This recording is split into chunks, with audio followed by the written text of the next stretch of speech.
Hi everybody, welcome back to the Claremont Classic Garage. Today we're going to continue mussing around with this Oliver 550 gasser and see if we can get it running a little better and get a lot of other little things straightened out. Let's get to work. First thing I'm going to tackle, before I put this all back together, we're going to just double check our point gap, make sure that's okay. Make sure the condenser wire isn't chafed through or touching anything it's not supposed to be touching. It all looks good. Okay, so we got to turn it just a little bit. That's not quite up on the cam. That checks out at 22 thou, just like it should. So we're good there. We can put this back together now. And we're going to really carefully check this distributor cap for make sure there's no cracks in it, no carbon tracking between the terminals. That all looks good. What we got to do now, before I try to fire this thing up again, when I was driving it before, I noticed the clutch was way out of adjustment. And you can see there, it's just got way too much free play in the pedal. So what we're going to do is crank up the nut. I hope we've got enough there. You can see here, this eye bolt has had a piece of threaded rod welded to it somewhere along the line. This, to me, this arrangement here seems to be a little different than what's on my diesel 550, but that's okay. So long as we can adjust it. Yeah, there we go. That's better. We could take even a little bit more than that.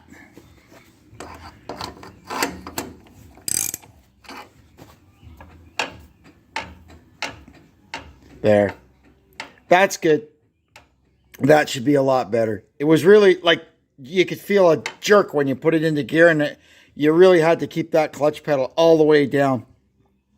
So that should be a lot better. All right. What we're going to do now, I'm going to change this fitting here on the carburetor, and I'm going to hook up my little remote fuel can to it, so we could start it up without having to put all the fuel tank and everything back on, because we are going to eventually be getting into this dash. And if I put the fuel tank on now, I'm just going to have to take it off again later. That's too much like work. Well, we got our remote little fuel can hooked up. I'm going to try and crank it up, see if it runs any better. It's probably not going to, but at least we know... we've got the valve adjustment correct, and we've gone over the distributor and all that, and that all seems right.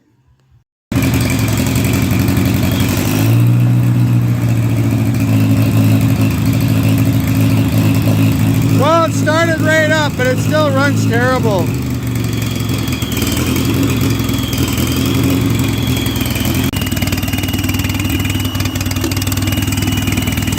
Okay, so here's something. What we're going to do is spray WD-40 around the intake port here. And you hear it smooth right out.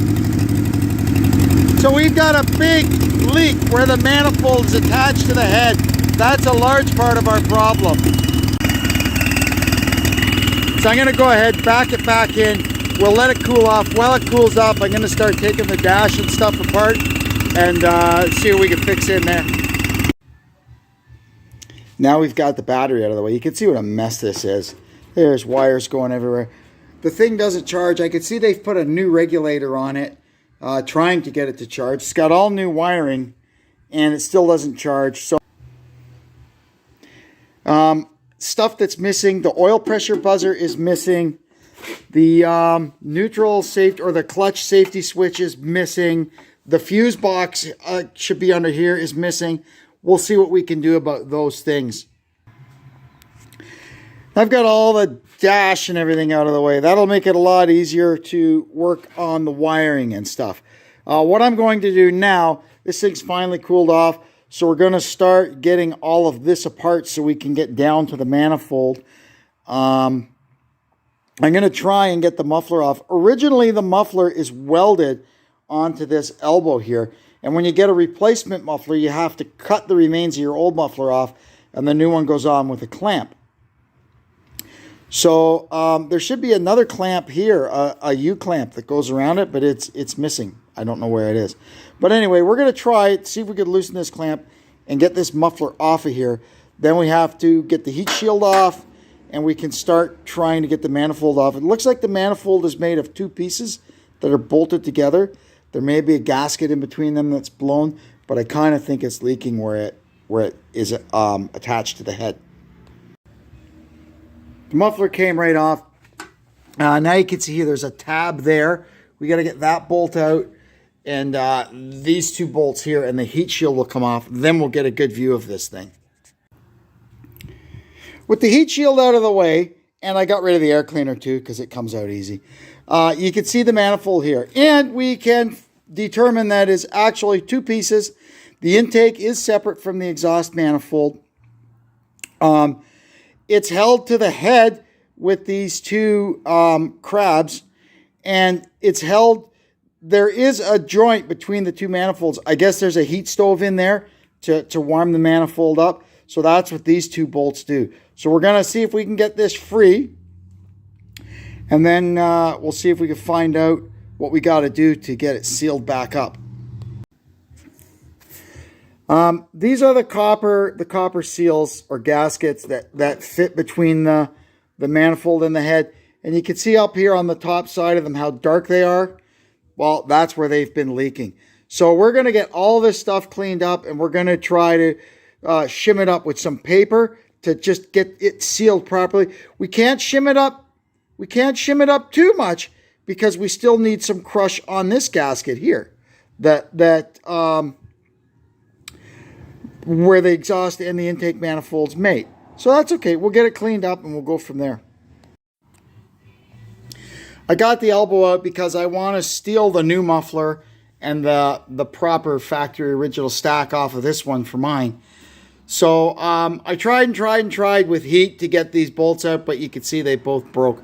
So we're going to go ahead and drill them out. Thankfully, they're pretty soft bolts. So we'll just drill them out, retap the holes, and we'll be good to go. I made a thin paper gasket just to take up a little of the slack in there, and I siliconed it to the original copper gasket. The copper gasket is also silicone to the manifold. I smeared some anti-seize around on it, so it will take up any kind of irregularities in the sealing surface without making it stick. Now we're going to go ahead and put it back on and see what happens. That looks pretty good. Oh, and I got this repaired. I can see stuff squishing out there in the gaskets. So hopefully we've got this thing squished down tight and it won't leak. Now I can start getting some more of the stuff back in there. I can't put the carburetor back on until I've got the dash back on, because you have to hook up the choke cable from behind. So you got to kind of lay the carburetor over, put the choke cable on, and then put it up. So we can't do that right now. But we can put back the air cleaner, the heat shield. I'm going to go swipe the muffler and the pipe off the diesel and swap it onto this one. And yeah, we're getting there. Well, that was not to be. I pulled my old welded up muffler off the diesel and tried to put it on this one. And that's when I found out, I don't know why, the flange on the gas one, on the gas manifold, the two bolt holes are 1/4 of an inch further apart than they are on the diesel one. Unbelievable. So, well, I guess it's going back on the diesel. That one's back on, although I did add this hanger clamp here that was missing before. Now we've got that. I can't tighten any of this stuff now till the hood is back on and we get the stack on and get the angle of the stack correct. Now I'm going to go in and have a cup of coffee and decide if, before I do the electrical and put the dash all together, I'm going to do something. If I'm going to do something about this. It's kind of annoying, I have to say. So I kind of think at least I'm going to pop the top of the housing off and see what this top bearing looks like. Maybe we can take some of this play out and get the sectors adjusted up a little bit without getting like right into it, you know. I popped the top of the steering column off, and we can see the bearing, as usual, has self-destructed. This one's not as bad as some of them I've seen, but you won't be able to put it back together because it relies on the cage to hold these little rollers in there. And you can see the cage is all busted up. And I don't know if I've got another bearing around here or not. We can have a look. I don't seem to have a good bearing. Everything I've got around here is exploded. All I found was one of these. These are old cheater bearings. Used to buy these on eBay.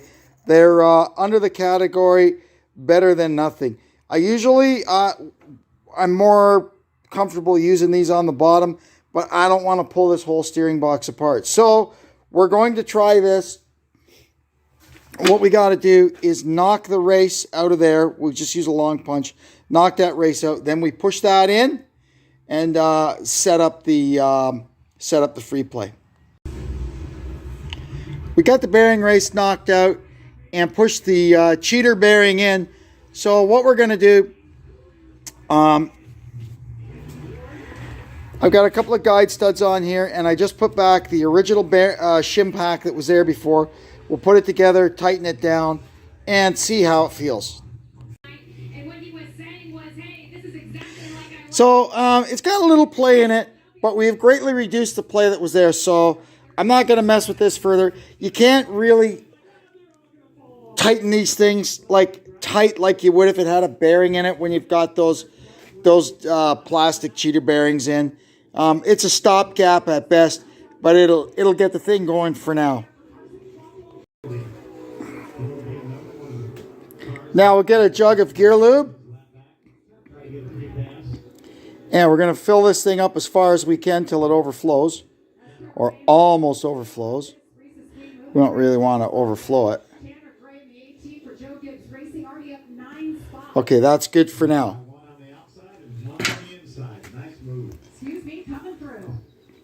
You can see we've got it filled up to there. Now what we're going to do is put the sleeve back on, get all 4 bolts tight, and then we'll put a little more oil in through the top and let it run down, and that'll make sure we keep that bearing wet with oil. And what I did was drill a couple of holes down through this, so when I dump the oil down through the top of it and it runs down here, it can get past this down into the actual housing. Make sure we've still got our little bit of play there. That's good. And then we'll just pour a little bit more of this stuff right down there, and that'll fill it up, to there or so, and keep our bearing wet. Then the top bearing gets tapped down in there, and this little spring will go underneath the steering column, or underneath the steering wheel, to keep it in place. 13 laps to go. Okay, there we go.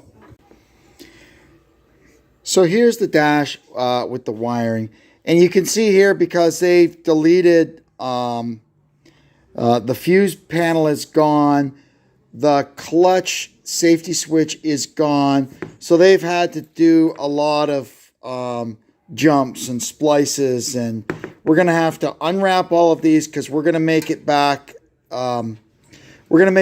proper like it needs to be. We'll have the clutch interlock switch. We will have the fuse panel. We're going to try and make it right. So that's what I got to do now, is get these all unwrapped and see what the heck is under there. Then we're going to grab the lower inner dash panel. We will get the interlock switch mounted to it and the fuse panel.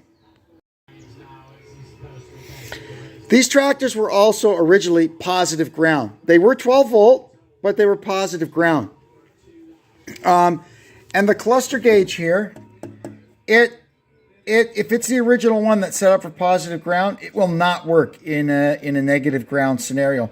And I kind of wonder, you remember on our diesel 550 when we fixed up the cluster gauge, but we could never get it to work on the tractor. I kind of think that's the problem with it. That gauge probably works, but it's the original positive ground gauge. So anyway, that aside, you can see this replacement one is marked. It's stamped negative in the back. So this is a negative ground gauge. That's good.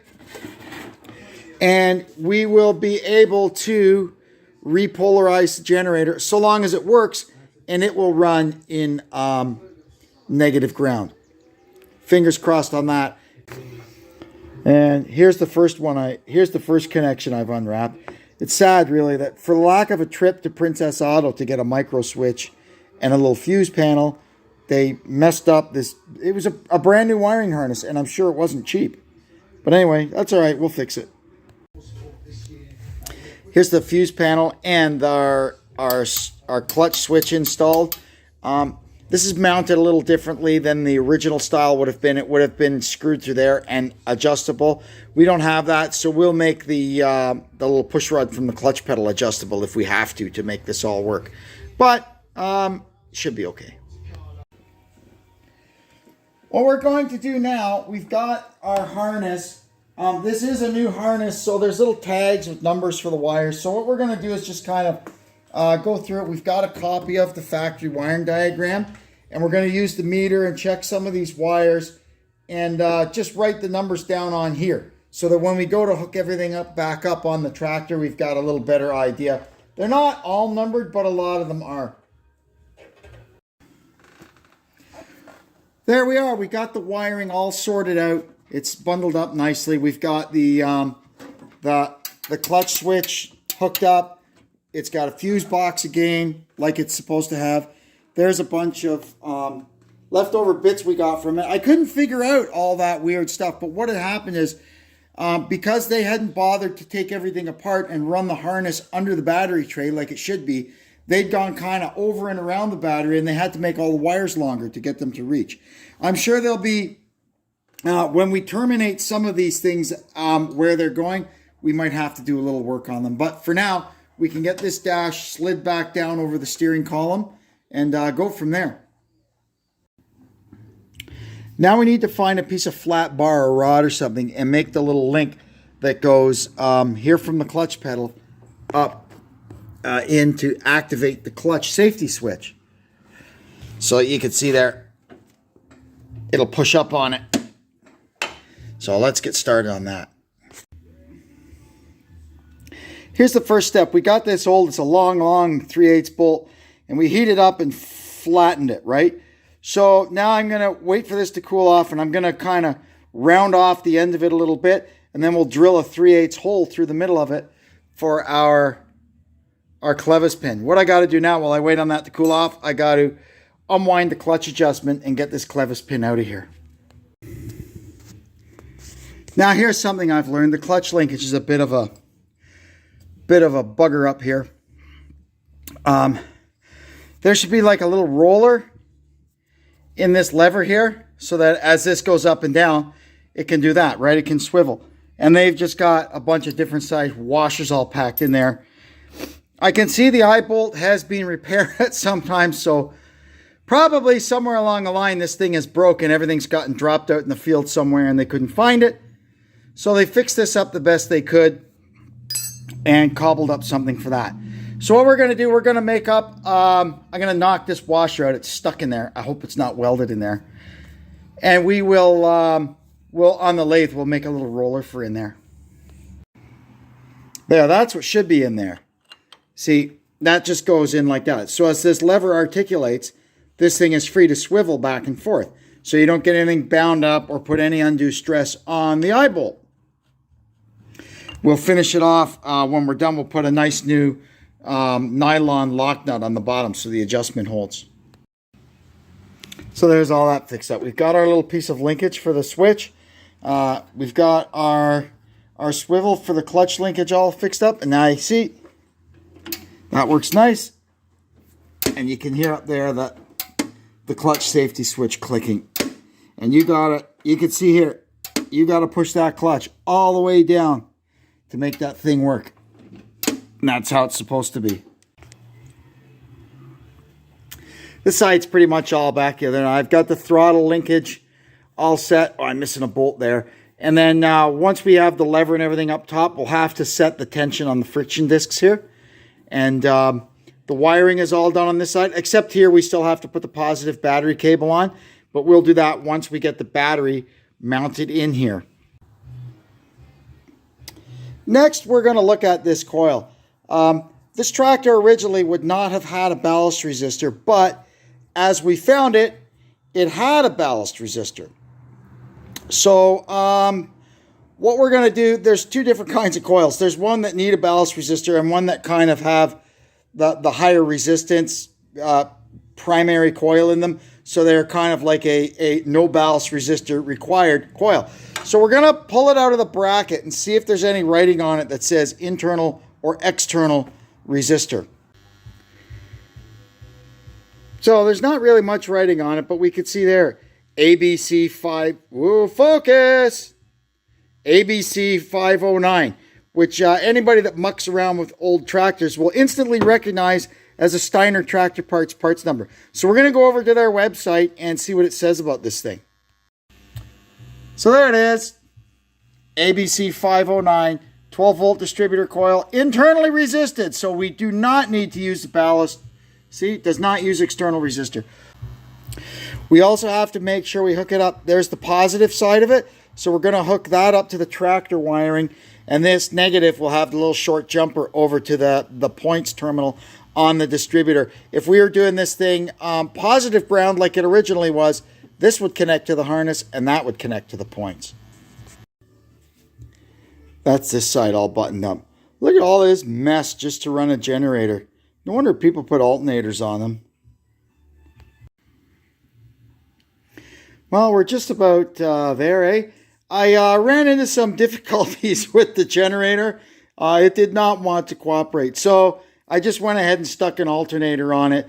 That's a whole separate deal. I'll down in one of these bottom corners here, I'll leave a link to where you can click on that and see how to put an alternator on one of these things literally for free. You don't need no special kit. You don't need anything.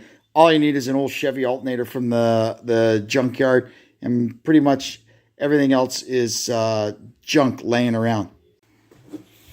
Let's see. Get rid of this thing. So what we've done, remember, we fixed all the wiring up. We fixed our clutch safety switch. We've changed it to an alternator. We got the ignition all sorted out. All that remains to be seen now is if the thing will run.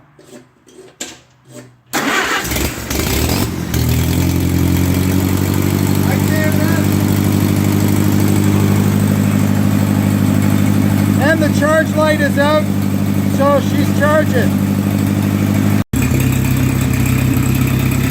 And the engine has actually settled down to somewhat of an idle without turning any screws or anything. So I guess we fixed our vacuum leak problem. All right, she's charging. Beautiful. So here we are I get the battery all buttoned down now. These are the special carriage bolts and wing nuts that keep the tray from sliding in and out. I got those cleaned up and back together. I put a battery disconnect. I put this on everything. Every single thing around here, I put these on. So anytime something is parked, I open the battery.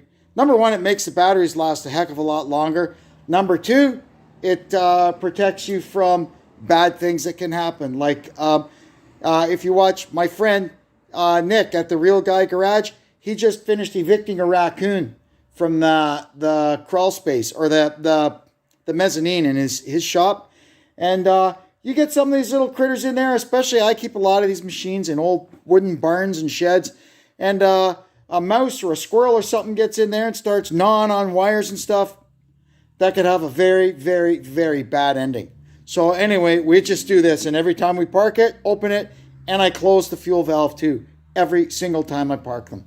Anyway, that's my little safety rant for today. So we're going to go ahead, get the gas tank set back on this, and the hood. And man, we should be in pretty good shape then, shouldn't we? Maybe a steering wheel might help too. All right, she's all back together. Very happy with that. We got it back running. We got the charging sorted out. It runs good. Once I get it outside, that'll be in the next video. I'll get it, you know, tuned up a little bit so it runs properly. But, you know, we were able to get it much more close to having an actual idle than we did before. That was definitely the problem. The intake manifold was leaking where it was attached to the cylinder head. So in the next video, we're going to get the gas 550 side by side or back to back with the diesel 550, and we're going to start swapping parts on them. Mostly all I'm after off of this is the back wheels, the brackets for the fenders, the original light brackets and lights, and there's actually a trailer plug on the back of it. There's most of the bits and pieces I need to get off of this are on the back. We'll get to it in the next video. No need to talk about it now. You'll find out about it then. And that'll wrap it up for this one. I'm quite happy we've got a good running gas Oliver 550. And we'll see what becomes of it somewhere down the line. Anyway, thank you very much for tuning into our little channel. I hope you will come back and see us again. And until then, I'm Kevin saying so long from the Claremont Classic Garage.